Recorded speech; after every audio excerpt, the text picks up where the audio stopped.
Hi guys, நம்ம இப்போ என்ன பண்ணோன்னு பார்த்தா, நம்ம வீட்டில் பாட்டி வந்து சாம்பார் செஞ்சுட்டாங்க. சாம்பாரில் காய்கறி எதுவும் போட கிடையாது. அதேமாதிரி தனியாக தொட்டுக்க எதுவும் செய்ய கிடையாது. ஸோ வெறும் சாம்பாரை சாப்பிட முடியாதனால இப்போ நம்ம தொட்டுக்க வந்து சிம்பிளாக உருளைக்கிழங்கு வறுவல் எப்படி செய்யலான்னு பார்க்கலாம். ஃபஸ்ட்டு ஒரு கடாய் எடுத்து அடுப்பில் வச்சுக்கோங்க. அந்த கடாய் நல்லா காஞ்சதும் தேவையான அளவு எண்ணெய் ஊற்றுங்க. எண்ணெய் வந்து அதிகமாக போகக்கூடாது. கம்மியாக இருந்தால் கூட பிரச்சனை இல்லை. அதிகமாக போகக்கூடாது. அதனால தேவையான அளவு ஊற்றிக்கோங்க. எண்ணெய் நல்லா காஞ்ச வேட்டி கடுகு போடுங்க. கடுகு கூட வந்து உளுத்தம் பருப்பும் கடலைப்பருப்பும் கொஞ்சம் சேர்த்தி போடுங்க.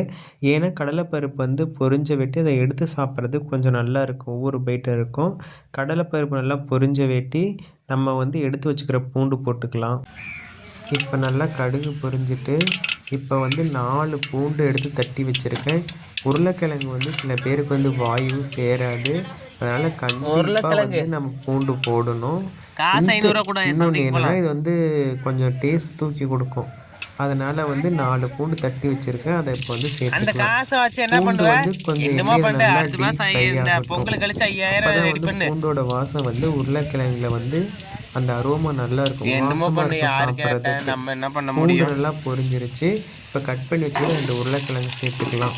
உருளைக்கிழங்கு ஆல்ரெடி நான் வாஷ் பண்ணி கட் பண்ணி வச்சுருக்கேன். தண்ணி இழுத்துட்டு வச்சுருக்கேன். அதனால் அப்படியே போட்டு வதங்கட்டும். வதங்கினோடனே தேவையான அளவு தூள் உப்பு போடுங்க. ஏன்னா நம்ம தண்ணி ஊற்ற போகிறது இல்லை. அதனால் தூள் உப்பு போட்டால் மட்டும்தான் கரையும். தூள் உப்பு போட்டு நல்லா ஃப்ரை பண்ணுங்க. எல்லா பக்கம் வதங்கட்டும். வதங்கின வாட்டி நம்ம மசாலா சேர்த்துக்கலாம்.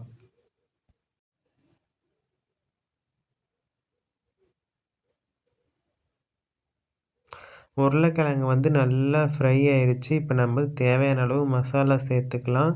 என்னென்ன மசாலா சேர்க்க போகிறேன்னா, நான் வந்து அதிக மசாலாலாம் சேர்க்கல.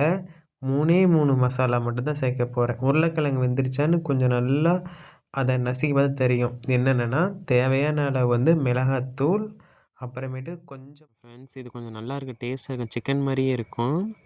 நான் வேறு எந்த மசாலாவும் போல் 3 மசாலா தான் போட்டிருக்கேன். மிளகாத்தூள், கரம் மசாலா, அப்புறம் கொஞ்சம் சிக்கன் மசாலா போட்டு நல்லா வதக்கி விடுங்க. மசாலா வந்து உருளைக்கிழங்கோட பைண்ட் ஆகிற அளவுக்கு நல்லா வதக்கி விட்டுட்டே இருங்க.